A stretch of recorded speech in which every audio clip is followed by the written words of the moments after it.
이 시간 아버지 하나님이라는 제목으로 하나님 말씀 증거하겠습니다.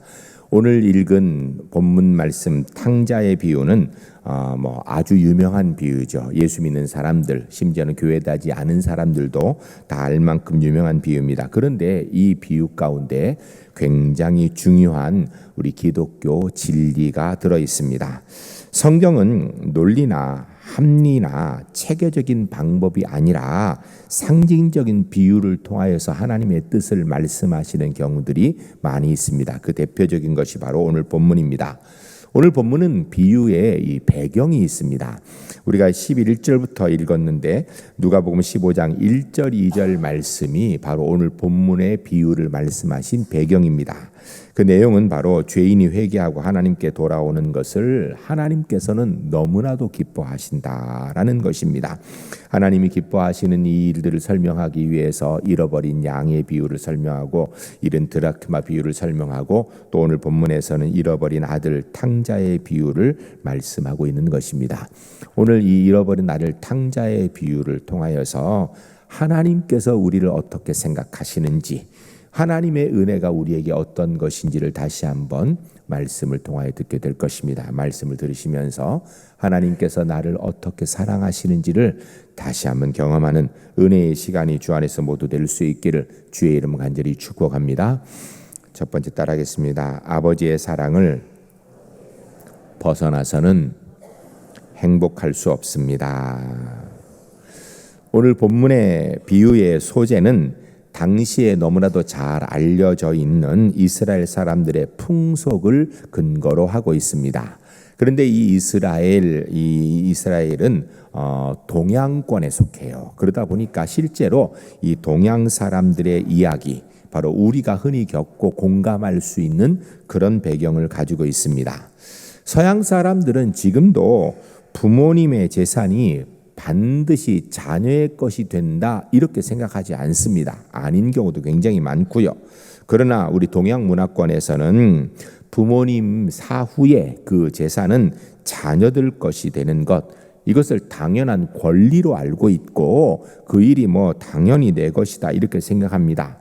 그런데 일반적으로 유산은 부모님이 세상을 떠난 후 자녀들이 나눠 갖는 것으로 이렇게 인식되어 있고 일반적으로 그렇게 하고 있지요.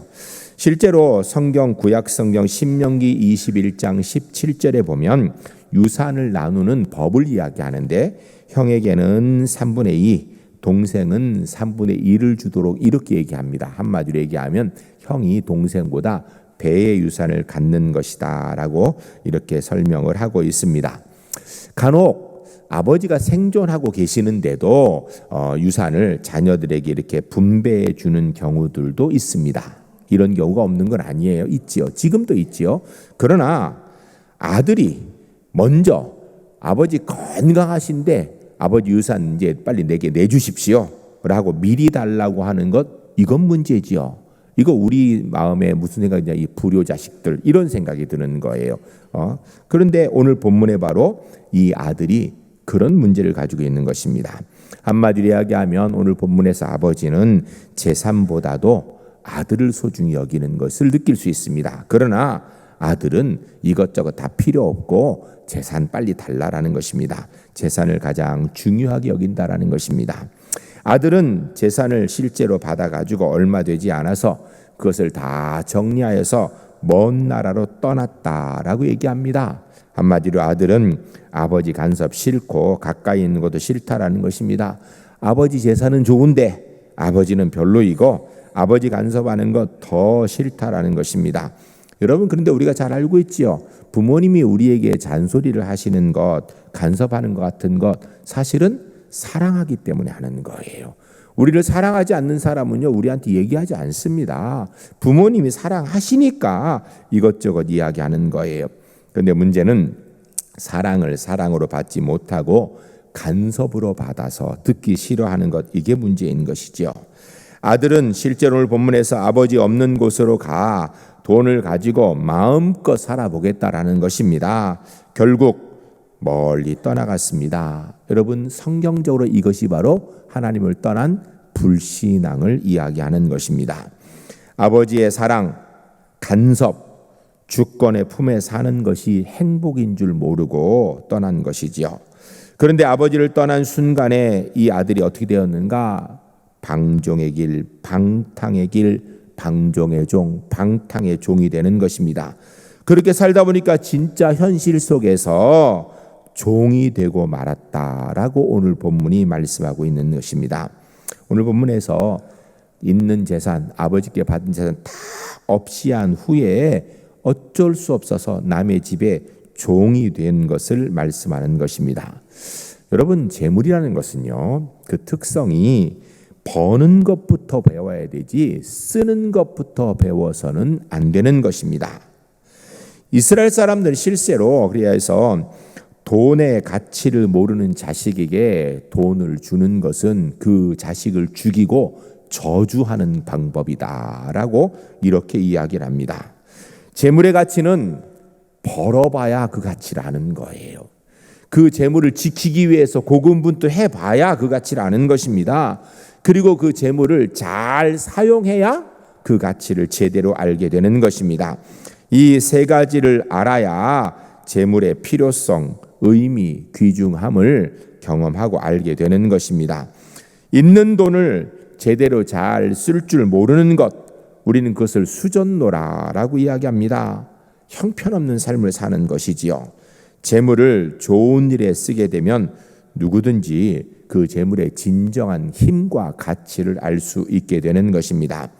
오늘 본문의 이 아들은 돈을 벌 줄도 몰랐고 벌어본 적도 없어요. 또한 돈을 보관하고 재물을 지켜내는 위해서 고군분투해 본 적도 없습니다. 또 이 아들은 쓰는 것만 한 거예요.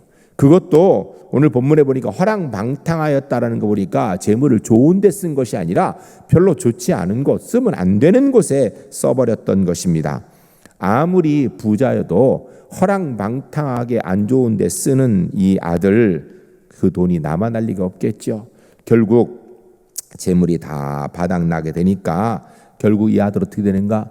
돈만 버린 게 아니에요. 자기 몸도 버리고 채통도 버리게 되고 인격도 버리게 되고 사람도 결국은 버리게 된 것입니다. 아무것도 없게 되니까 결국 연명하기 위하여서 타국에서 어느 집 일꾼이 되어서 뭘 했는가?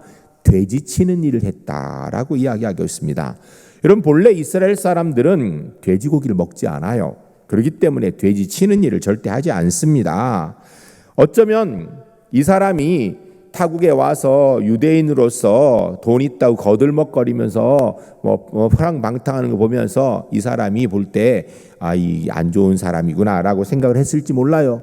그가 거지가 되고 나니까 어쩌면 그가 이스라엘 사람인 줄 알고 일부러 돼지치는 일을 시켰을지 몰라요. 한마디로 얘기하면 인격에 모독을 주는 것이었습니다. 그러나 굶어 죽을 지경이 되니까 부잣집 아들도 이제는 아니고 인격도 다 땅에 떨어지게 되고 이스라엘 선민이라는 자존감도 다 없어져 버리게 된 것입니다. 더 비참한 것은 흉년이 크게 들게 되니까 사람의 양식을 얻어먹는 정도가 아니라 그건 못 구하는 건 당연하고 돼지가 먹는 음식을 좀 같이 먹고자 했는데 그것조차도 주는 사람이 없는 그런 답답한 상황에 처하게 된 것입니다. 여러분, 맛있는 음식이 따로 있는 게 아니에요. 배고프면 뭐든지 맛있거든요. 그런데 문제는 오늘 본문에서 이 사람은 돼지가 먹는 음식도 마음껏 얻어먹을 수 없는 지경이 되어버린 거예요. 이유는 아무도 그에게 그것조차도 주는 사람이 없게 된 것입니다. 아버지를 떠나서 행복하게 자유롭게 살 줄 알았는데 아버지를 떠나니 결국 어떻게 됐는가? 죽을 지경이 되었다라는 것입니다. 몸만 종이 된 것이 아니라 인격적 종이 되어지고 이스라엘 사람들로 할 수 없는 돼지치는 일, 그리고 그 돼지가 먹는 음식도 마음껏 얻지 못하는 그런 상황에 처하게 된 것입니다. 종 중에도 아주 상거지종이 된 것입니다. 아버지 사랑을 벗어나서는 절대 행복할 수 없다라는 것을 오늘 본문이 이야기하는 것입니다. 여러분을 본문을 통하여서 하나님께서 우리에게 주신 아주 중요한 교훈은 인생은 하나님 떠나서는 행복하게 살 수 없다라는 거예요. 하나님 떠나면 자유로울 것 같고 하나님 떠나면 행복할 것 같은데 여러분, 하나님 떠나서 인생은 절대 행복할 수 없다라는 것입니다. 오늘도 주님 앞에 나온 우리 제일교회 성도님들, 이 자리에 있는 모든 분들, 여러분, 우리가 행복하게 사는 길은 주님 품 안에 있는 것인 줄 알고 남은 일생 주의 품에 살아가는 하나님의 사람들이 모두 될 수 있기를 주의 이름으로 간절히 축복합니다. 두 번째 따라하겠습니다. 스스로 돌이키는 것이 믿음입니다. 오늘 본문에서 집 떠난 아들이 스스로 돌이켰다라고 얘기합니다. 이게 굉장히 중요한 말씀입니다. 여러분, 사람은 일반적으로 언제 돌아보게 되는가? 죽을 지경이 돼야 제정신이 돌아오고 상황을 파악하게 되는 것입니다. 사람들이 칭찬할 때, 내가 넉넉히 가지고 큰 소리 떵떵 칠 때, 성공할 때, 이럴 때는요, 우리가 제대로 자신을 보지 못합니다. 죽을 지경이 돼야 제정신이 드는 거지요.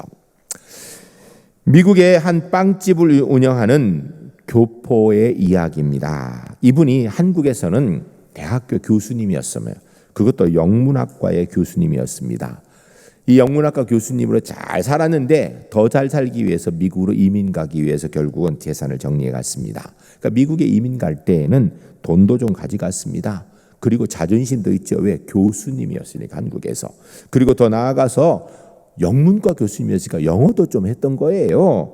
그러니까 한마디로 돈도 좀 있고 교수라는 자존감도 있고 자존심도 있고 그리고 영어도 좀 할 줄 아니까 체면 때문에 아무 일 할 수 없었어요. 그래서 이 일 할까 저 일 할까 이렇게 망설이다 보니까 시간 자꾸 가고 있는 돈 다 까먹게 된 거예요. 나중에는 아무 일이든지 하지 않으면 먹고 살 수 없는 지경에 처해버린 것입니다. 그래 결국은 어쩔 수 없이 빵 만드는 일을 하게 된 거예요. 그러다가 나중에 잘 되어져서 빵집을 하게 된 그런 상황입니다. 이분이 하시는 말씀이 뭐냐면 내가 돈 좀 있을 때 그때 정신 차려서 이 빵 만드는 일을 시작했더라면 차라리 얼마나 좋았을까라고 얘기하더랍니다. 여러분, 다 늙고 별 볼 일 없을 때 정신 차리니 이게 문제예요. 상황이 극도로 안 좋아지게 돼요. 그때 정신 차리니 그게 문제라는 것입니다. 그때 정신 차려봐야 사실은 힘도 없지요. 시간도 없지요. 건강도 없고 젊음도 없고 지식도 없고 돈도 없습니다. 물론 그때라도 정신 차리는 건 다행이에요. 그런데 좀 아쉽지요. 진작에 좀 있을 때 정신 차리면 얼마나 좋아요. 우리 주로 많이 얘기하죠. 그때 좀 이렇게 할 걸 해봐야 소용없어요. 여러분, 지금 정신 차리고 지금 하나님께로 온전히 돌이켜서 바른 사람으로 살아야 되는 것입니다. 오늘 본문에서 탕자, 이 둘째 아들, 재산 다 탕진하지 않고 반이라도 있었을 때, 그 재산이 온전했을 때 정신 차렸다라면 얼마나 좋았겠습니까? 그런데 그가 언제 정신 차렸는가? 인생의 바닥이 돼야 그때 정신 차렸다라는 것입니다. 그의 인생의 바닥을 치고 있을 때 그가 생각되는 것이 몇 가지가 있는데, 첫 번째, 야, 나 이제 죽었구나 이런 생각이 든다라는 거예요. 여러분, 죽음은 실제로 사람의 실존을 발견하게 되는 것입니다. 죽음을 생각해보지 않는 사람, 아직도 철들지 않은 사람인 경우가 많습니다. 나도 죽는다라는 사실을 인식해야 죽음을 내 것으로 받아들여야 그때서야 그러면 나는 어떻게 지금 해야 될까라는 생각과 답을 찾게 되는 것입니다. 이것이 바로 인간의 실존이에요. 지금 이 아들은 있는 것 다 잃어버리고 죽음 같은 상황이죠. 유대인이 돼지를 치고 있고 그 돼지 먹는 것도 제대로 못 먹어서 돼지와 싸우는 죽은 거나 다름없는 것이죠. 그리고 두 번째로 이 아들이 생각한 게 아버지 생각을 그때 한 거예요. 호랑망탕하게 잘 살 때 아버지 생각 꿈에도 안 났습니다. 그런데 이제 인생의 바닥에 있으니까 아버지 집이 그리워지게 됐다라는 것입니다. 그리고 세 번째로 아버지만 생각한 것이 아니라 본문에 보니까 하늘을 생각했다라고 이야기합니다. 성경에서 하늘은 단순하게 위에 있는 이 스카이, 이 푸른 하늘 이야기하는 게 아니죠.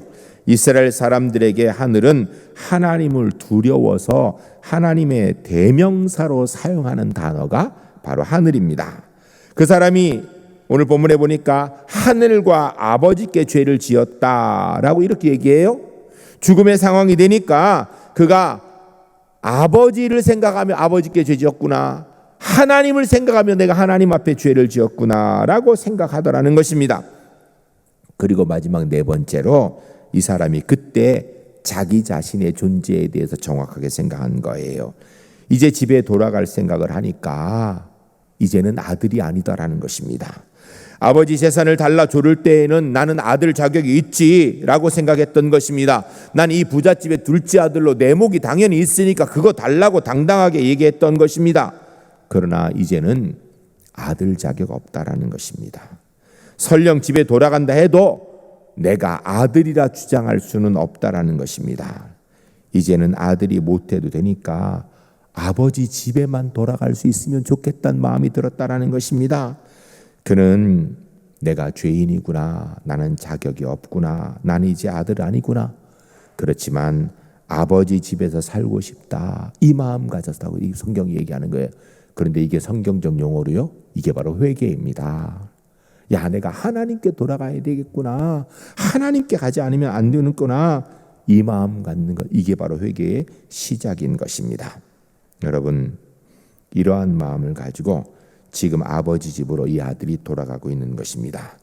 이런 극한 상황에서 이 아들이 잘한 것이 있어요. 사실은 인간적으로 볼 때 잘한 거 하나도 없는 것 같은데 곰곰이 생각하면 잘한 것이 있습니다. 그것은 바로 자기의 인생을 포기하지 않은 거예요. 좀 속된 말로 자살하지 않은 겁니다. 여러분, 이거 중요한 이야기입니다. 여러분, 우리는 인생이 힘들고 어려우면 인생을 포기하려고 해요. 그리고 생명을 끊으려고 합니다. 실제로 우리나라에서 해마다 자살하는 사람의 숫자가 수직수입니다. 여러분, 자살은 반항입니다.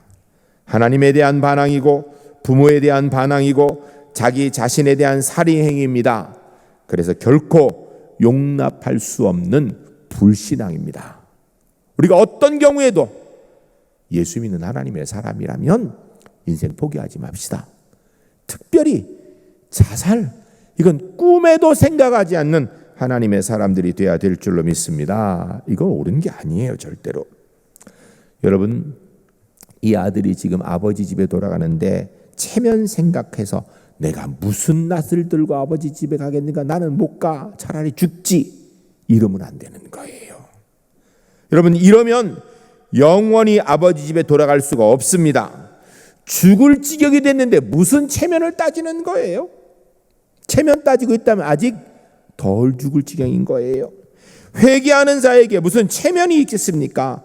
그저 손 들고 아버지께로 돌아오는 것이 바로 회개인 것입니다. 그 돌아오는 용기, 이것을 성경은 믿음이라고 얘기하는 것입니다. 전 우리 제1교회 성도님들이 어떤 상황에서도 주님께로 돌이키는 믿음이 있는 하나님의 사람들이 될 수 있기를 주의 이름 간절히 축복합니다. 아무리 힘들어도 포기하지 맙시다. 아무리 상황이 안 좋아도 자살 생각하면 안 돼요. 그때에도 나를 기다리시는 나의 아버지 하나님인 줄 알고 주님께로 향할 수 있는 믿음의 사람들이 모두 될 수 있기를 주의 이름 간절히 축복합니다. 세 번째 따라하겠습니다. 아버지 하나님께서 당신을 기다리십니다. 오늘 본문에 보면 아들이 상거지꼴이 되어서 저 멀리서 오고 있는데 아직도 거리가 먼데 아버지가 저를 보고 측은히 여겨 달려가 목을 안고 입을 맞추니 라고 얘기합니다. 여러분, 아들이 떠날 때는요 삐까뻔쩍하게 떠났을 거예요. 돌아올 때는요 거지 중에 상거지가 데려 돌아왔어요. 다른 사람이 보면요 저게 아들인가 생각도 못할 거예요. 그런데 아버지는 멀리 떨어졌는데 아들인 거 알아봤다라는 거예요. 여러분, DNA가 통해서 그럴까요? 물론 그런 점도 있을 수 있겠지만 아버지는 이 아들이 떠날 때 분명히 다 탕진하고 거지가 되어서 돌아올 것을 알고 있었던 것 같아요. 그래서 거지가 되어 돌아올 아들 혹시 집 근처 와서 방황할까 봐 미리 기다리고 멀리 있는 것부터 알아본 것이에요. 거리가 먼데도 알고 달려가서 그를 안고 입 맞추고 아들로 받아들였던 거예요. 여러분, 이것이 바로 하나님이 우리를 사랑하시는 방법입니다. 이 아버지가 아들한테 이렇게 얘기할 수도 있겠죠. 한마디 이 정도 할 수 있지 않아요? 그래, 아버지가 뭐라 그랬냐? 너 나가면 고생한다 안 그랬냐? 인과응보다 말 안 듣더니 쌤통이다. 이렇게 말 한마디 할 수 있지 않겠어요? 인간적으로? 그래도 잘 돌아왔다. 그런데 아버지 말 안 들이 고생했잖아. 이렇게 할 수 있는데, 그런데요, 오늘 본문에 보니까 그런 말 하나도 없습니다. 여러분, 그렇게 얘기하는 건 복음이 아니에요. 아버지는 전혀 아들을 비판하지 않습니다. 그가 재산을 어떻게 탕진했는지 물어보지도 않습니다. 그저 그를 목을 안고 입을 맞추며 감격하고 기뻐합니다. 이게 성경이 이야기하는 복음입니다. 오늘 본문의 아들은 아버지를 믿기 때문에 용기 내어 돌아온 것입니다. 그의 용기는 아버지가 그에게 베풀어 주신 사랑이 강력하게 있기 때문에 돌아올 수 있었던 거예요. 그런 그에게 아버지는 아무것도 안 묻고 냄새나는 아들 목을 안고 입을 맞추고 아들로 환영해 준 것입니다. 오늘 본문에 이 아버지와 아들의 대화를 보면요, 아들은 율법적으로 이야기합니다. 거기에 대해서 아버지는 은혜의 복음으로 말씀합니다. 아들이 이렇게 얘기하죠. 아버지, 내가 하늘과 아버지께 죄를 지었사오니 지금부터 아버지의 아들이라 일컬음을 감당하지 못하겠나이다 라고 이야기합니다. 여러분, 당연한 이야기죠. 아버지 재산 다 탕진하고 상거지가 돌아들었으면 이 정도 얘기해야 되는 거예요. 이 정도, 이거 사실은요, 아버지 아들 종 이것도 자격 없는 거 아니에요? 율법적 사고에서는 당연한 이야기입니다. 종으로 써달라는 것조차도 종? 너 같은 인간보다 더 나은 종이 얼마나 많은데라고 얘기할 판이에요. 율법적 사고엔 당연한 것이죠. 아들은 그렇게 생각했어요. 그런데 아버지는 거기에 대해서 이런 방구 답도 하지 않습니다. 뭐라고 하는가? 종들에게 제일 좋은 옷을 내어라, 입혀라. 여러분, 옷을 입히라는 건요, 신분을 얘기하는 것입니다. 종은요, 옷이 없습니다. 그냥 거적대기 하나 걸치는 것이지요. 손에 가락지를 끼워라. 가락지는 단순하게 등표를 얘기하는 게 아니에요. 이거는 권세를 상징하는 것입니다. 이 당시의 가락지는요, 그의 신분을 이야기하는 거예요. 한마디로 얘기하면 아들의 권세를 회복시켜줬다라는 것입니다. 발에 신을 신겨라. 너는 내 아들이지 종이 아니란 뜻이에요. 왜냐하면 종은 신을 신지 못합니다. 잔치를 베풀어라. 아버지의 즐거움을 표현하는 것입니다. 이 아들이 죽었다가 살아 돌아왔으니 나는 그로 만족하고 행복하다라는 거예요. 너 살아 돌아왔으니까 됐다라는 것입니다. 아들은 자기가 이런 대우를 받을 자격이 없다라는 걸 누구보다 잘 알지요. 일말의 양심이 있다면 아버지, 저는 그럴 수 없습니다라고 얘기해야 되는데, 오늘 본문에 아버지가 너무 기뻐하고 좋아하니까 그런 말을 할 수 있는 겨를과 기회가 없는 거예요. 죄송해서 앉아있을 수 없지만 아버지가 너무 기뻐하니까 염치불구하고 앉아있는 것입니다. 근데 여러분, 바로 이것이 하나님의 은혜를 받아들이는 방법인 것입니다. 율법적 관계로 보면 예수 믿는 사람은 정말 체면이 없죠. 왜냐하면 성경을 통하여서 예수 안 믿는 사람 성경 모르니까 죄가 죄인 줄 모르지, 우리는 죄인 줄 알면서 살고 있으면서 죄를 짓기도 하거든요. 그래, 우리는요, 사실은 예수 믿는 사람들은 우리가 죄인인 줄 너무 잘 아는 사람들이잖아요. 그런데도 나는 하나님의 자녀라고 이야기합니다. 여러분, 근데 이게 은혜입니다. 본래 은혜는 저쪽에서 나를 어떻게 생각하는지 그게 중요한 게 아니에요. 저쪽에서 나를 받아들인다라면 내가 자격이 있고 없고 따질 것 없이 그냥 아멘하고 받으면 되는 거예요. 이것이 바로 우리가 하나님의 은혜를 받아들이는 방법인 것입니다. 사랑한다고 하면 사랑하는 줄 알고 그냥 받으면 되는 거예요. 오늘 본문의 주인공은 사실은 그래서 아들이 아니고요, 아버지입니다. 용서하신 아버지, 재산을 다 없앤 아들도 사랑하시는 아버지, 아버지를 떠났던 아들을 기다리는 아버지. 돌아오기 때문에 기다린 게 아니에요. 돌아오기 때문에 용서한 게 아니에요. 용서 이미 했고 기다린 것입니다. 벌써 용서했으니 돌아오기만 하면 그냥 기쁜 것이었습니다. 이것이 바로 우리를 향한 하나님의 사랑이고 하나님의 뜨거운 마음인 것입니다. 오늘 본문은 보면 아들이 돌아올 때 사실 진정으로 회개한 것도 아니에요. 어쩌면 차마 회개할 용기도 믿음도 없었을 거예요. 탕자가 아들이 되고 아들 노릇을 할 수 있게 되고 아들됨을 받아들일 수 있게 되는 것, 이 모든 것이 순전한 아버지의 사랑의 은혜인 것입니다.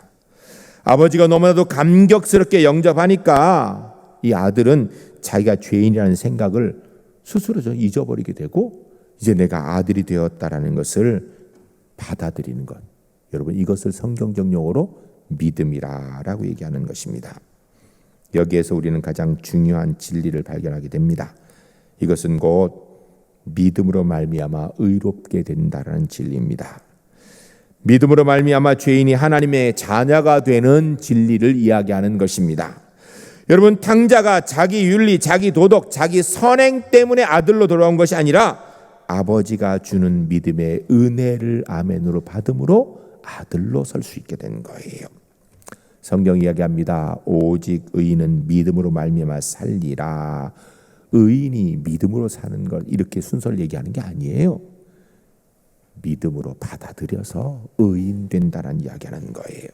이 진리가 바로 사람이 하나님의 자녀되는 구원의 방법인 것입니다. 성경은 이야기합니다. 모든 사람이 죄인이라고. 그러나 믿음으로 하나님의 자녀 되었으니 하나님의 자녀된 권세를 누리며 살아야 된다라고 이야기합니다. 우리 제1교회 성도님들, 우리는 부족하지요. 연약하지요. 그러나 하나님께서 우리를 사랑하시고 용납하시니 아멘으로 받고 그 믿음의 은혜 가운데 하나님의 자녀의 권세를 누리는 하나님의 사람들로 살아갈 수 있기를 주의 이름으로 간절히 축복합니다. 기도하겠습니다. 함께 기도할 때, 주님, 우리 연약하고 부족합니다. 그러나 하나님이 우리를 용납하셨기 때문에, 이미 용서하셨기 때문에 우리가 하나님의 자녀 되었습니다. 하나님의 자녀의 은혜 마음껏 누리며 살게 하옵소서. 감사하며 살게 하옵소서. 함께 기도하겠습니다.